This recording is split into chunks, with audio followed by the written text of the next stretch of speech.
ఉన్న బంగారాన్ని విడిపించి ఆ రోజు ఆన్లైన్ రేటుకే మేము కొంటాం. Sharma gold company.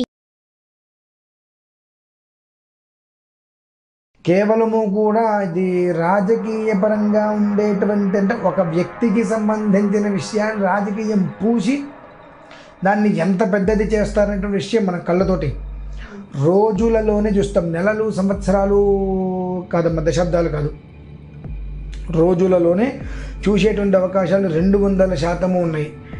ఏదైనా ఒకవేళ కర్మ ప్రారంధాన్ని తప్పించేటువంటి స్థితిగా మనకు భారతంలో ఉంది.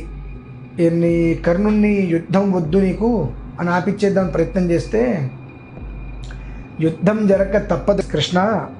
ఒకవేళ నీ దైవశక్తి కూడా ప్రతికూలించి కనుక మేము యుద్ధంలో విజయాన్ని కనుక చేకూరితే మాకు అప్పుడు విడిగా మళ్ళీ కలుద్దాం అని అంటారు. అలాంటిది ఏదైనా అనుకోని ఎక్కడి నుంచైనా ఒక రేణు లాంటిది అడ్డం పడి ఇటువంటిది ఏదైనా ఒక మోస్తరి ఆగే అవకాశం ఉంటుంది మినహాయిస్తే ఖచ్చితంగా జరిగేటువంటి రోజులలో మాత్రం పెను ప్రమాదాలు, అగ్నిపర్వతంలాగా ఎక్కడికక్కడ గొడవలు. Hi, welcome to our channel. ఈరోజు మనతో పాటు ఉన్నారు ప్రముఖ జ్యోతిష్యులు శ్రీ తిరుపతి మూర్తి అవధాని గారు. నమస్కారం గురువు గారు.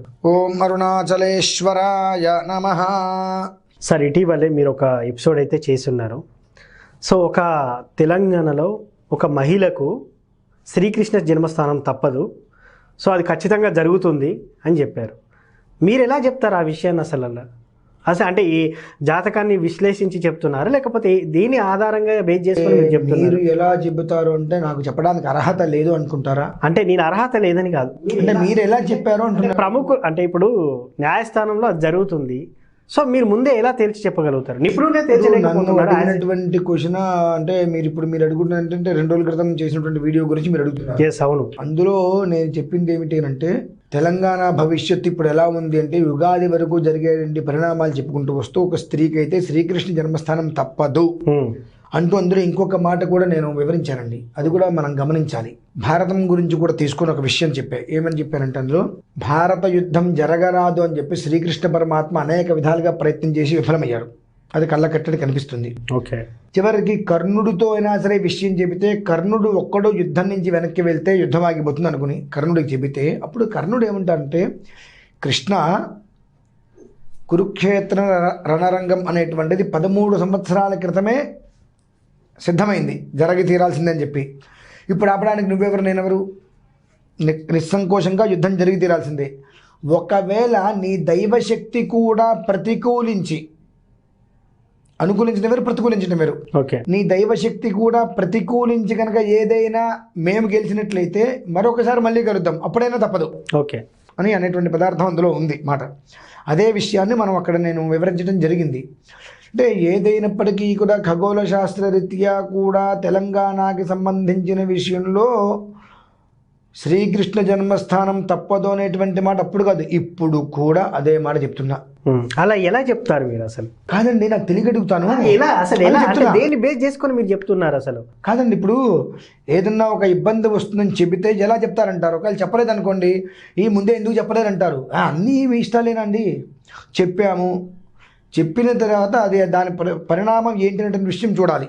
అంతేకాకుండా చెబితే ఎలా చెప్పారు, ఒకవేళ కొన్ని విషయాలు చెప్పలా. గురువు గారు చాలా మంది బయట అడుగుతారు, ఏమని అడుగుతారు, సరే మీరు ఎలా చెప్తారు, మీకు ఎలా తెలుసు అని చాలా రకరకాల ప్రశ్నలు వేస్తుంటారు. వాళ్ళకి మన సమాధానం ఈ వేదికగా ఇవ్వాల్సిన అవసరం కాదండి. ఇప్పుడు ఒక విషయం మనం వివరించాం జరుగుతుంది అని చెప్పి, ఒకవేళ ఏదైనా అనుకోని పరిస్థితుల రీత్యా కనుక ఆగాల్సిన పరిస్థితి వచ్చి ఒక ఇసుకరేణువంత వచ్చి ఆగినా మళ్ళీ 200% మీద కనుక అనుభవించక తప్పదు అని కూడా మనం చెప్పాం. అటువంటిది జరుగుతూనే ఉన్నాయి. ఎలా చెప్పారు అనేటువంటిది ఎందుకండి, అక్కడ చెప్పారు దాని నుంచి ప్రత్యామ్నాయం ఏంటి అంటే ఆ మహిళా నాయకురాలకి ఇప్పుడు బ్యాడ్ టైం నడుస్తుంది అంటారు ఇప్పుడు ప్రస్తుతానికి? ఇప్పుడు నడవకపోతే చెప్పవలసిన అవసరం మాకు ఉండదు కదండి. ఈ అనేటువంటి విషయం దేనికి అంటే చాలా వాటికి రెమెడీస్ ఉంటాయి కదా. అంటే యథా విధిహుతాగ్నీనాం యథా కామార్చితార్థినాం యథా పరాధదండానాం యథా కాల ప్రబోధినాం. ఈ యొక్క ప్రత్యామ్నాయము అనేటువంటిది అన్నిట్లకి ఉండదండి.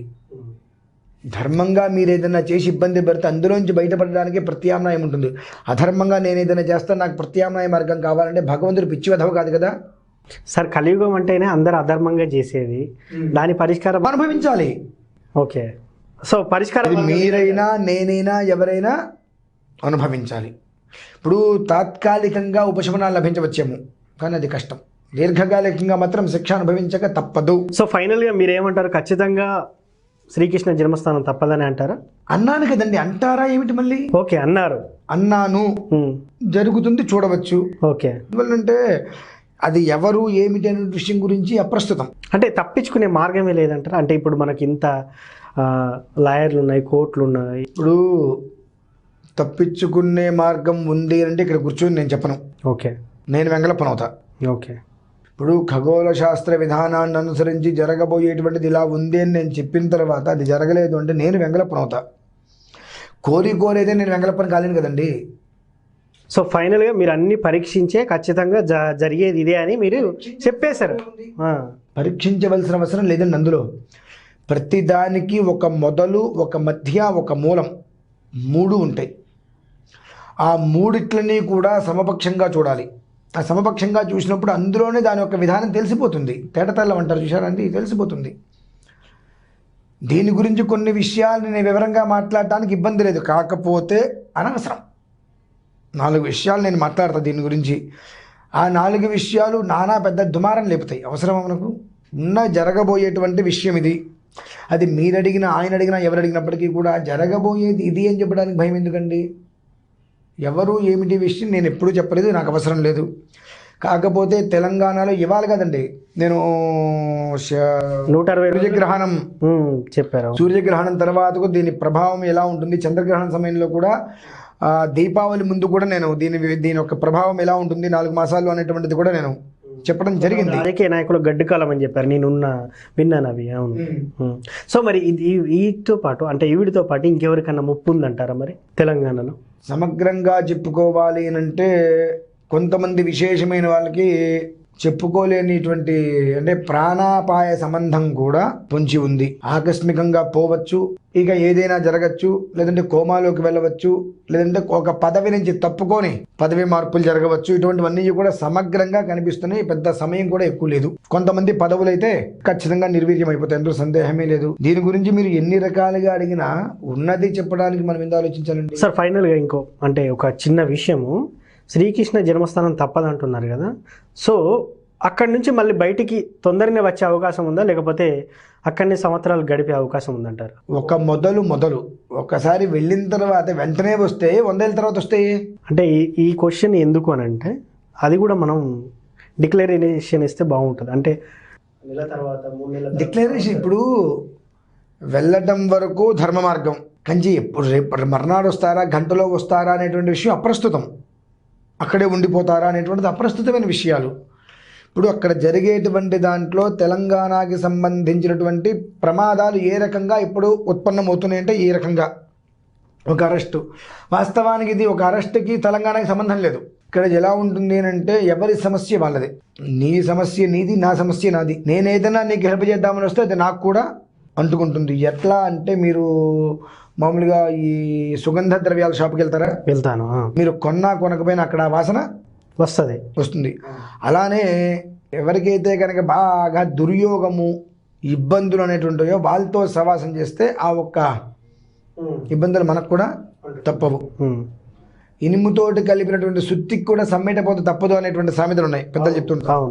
తప్పదు, అవన్నీ తప్పించుకునే మార్గం అనేటువంటిది లేదు కదండి. ఇందాకన్నా ఎక్కడైనప్పటికీ కూడా స్వయంకృతాపరాధం కావచ్చు, అన్యకృతాపరాధం కావచ్చు, చేసినటువంటి తప్పుకైతే శిక్ష అనుభవించక తప్పదు. సార్ చివరిగా ఒక చిన్న ప్రశ్న. సో మనం జ్యోతిషు ప్రముఖంగా చెప్పేది ఈ గ్రహాలు మార్పు వల్ల ఇలాంటివి సంభవిస్తాయి అని చెప్తుంటారు. సో సామాన్యులకు అదే చెప్తుంటారు, సెలబ్రిటీలకు అదే చెప్తుంటారు, ఇప్పుడు రాజకీయ నాయకులకు కూడా మనం అదే చెప్తున్నాం. సో అలాంటిది ఏమైనా ఉందంటారు ఈ జాతకంలో?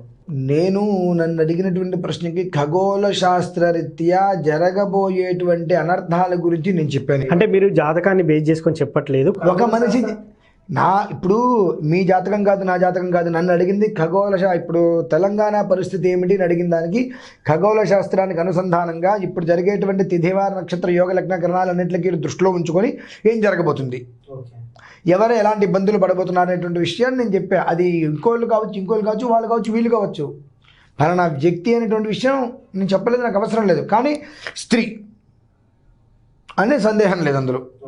దాని గురించి ఏముందండి, దానికి ప్రత్యేకంగా ఆ మనిషి రాశి ఏంటి, మనిషి నక్షత్రం ఏంటి, మనిషి లగ్నం ఏంటి అంటే ఒక మాట చెప్తా, మీరేమనుకోరు కదండి. ఇప్పుడు ఇక్కడ కూర్చొని ఈ రాశి బాగుంది ఆ రాశి బాగుంది అంటాం కదా. అవును. మిథున రాశి వారికి అద్భుతం అంటారు. అవును సార్. మహామోఘం అంటారు. అదే మిథున రాశిలో భిక్షగాలు లేరా, వాళ్ళ పరిస్థితి ఏంటి మరి? మిథున రాశి వారికి అమోఘం అని అంటే మరి మిథున రాశిలో ఉన్న వాళ్ళందరూ కూడా పొజిషన్కి వెళ్ళిపోవాలి కదా. మరి భిక్షగాళ్ళని మిగులుతున్నారు కదా, ఉన్నవాళ్ళు ఇంకా పెంచుకుంటున్నారు కదా. ఎందుకు నడుస్తుంది ఇది అంటే ప్రతి ఒక్క దానికి కూడా ఒక సమూహాత్మకమైన విధానం ఉంటుంది. వాళ్ళు అలా ఎందుకు ఉండిపోయారు, వీళ్ళు ఎందుకు ఎదుగుతున్నారు, వాళ్ళది వీళ్ళది ఒకటే రాశి కదా. మరి రాశి ఒక్కటైనప్పుడు వాళ్ళు ఎదుగుతున్నారు, వీళ్ళు ఎందుకు ఎదగట్లేదు అంటానికి కూడా చాలా ప్రమాణాలు ఉంటాయి. అదే మీరే చెప్తుంటారు, కర్మ ఫలితం అనుభవించక తప్పదంటుంటారు. ఇది కూడా అదే కదా. Thank you sir, thank you so much. మీరైతే స్పష్టంగా చెప్పారు శ్రీకృష్ణ జన్మస్థానం తప్పదని. సో దానికోసం అయితే నేను అది నిజమో కాదనేది వెయిట్ చేస్తూ ఉంటాను. థ్యాంక్ యూ, మళ్ళీ కలుద్దాం. సో చూశారు కదా, ఇది వాటి కార్యక్రమం. ఖచ్చితంగా శ్రీకృష్ణ జన్మస్థానం తప్పదు, ఒక మహిళా నాయకురాలు అని చెప్తున్నారు అవధాని గారు. నేను ఒక మహిళకి అన్నానండి, రాజకీయ పరంగా పూయచ్చేమో తప్పని మినహాయిస్తే ఇప్పుడు ఆమె నాయకురాలా ఎవరు అనే విషయం నాకు అనవసరం. ఒక మహిళకి మాత్రం ఉంది, తద్వారా ఇబ్బందులు ఉన్నాయి. సో చూశారు కదా, ఇది వాటి కార్యక్రమం. మరో కార్యక్రమం మళ్ళీ కలుద్దాం. Thank you. సుమన్ టీవీలో మీ పర్సనల్ అండ్ బిజినెస్ ప్రమోషన్స్ కోసం కింది నెంబర్కి కాంటాక్ట్ చేయండి.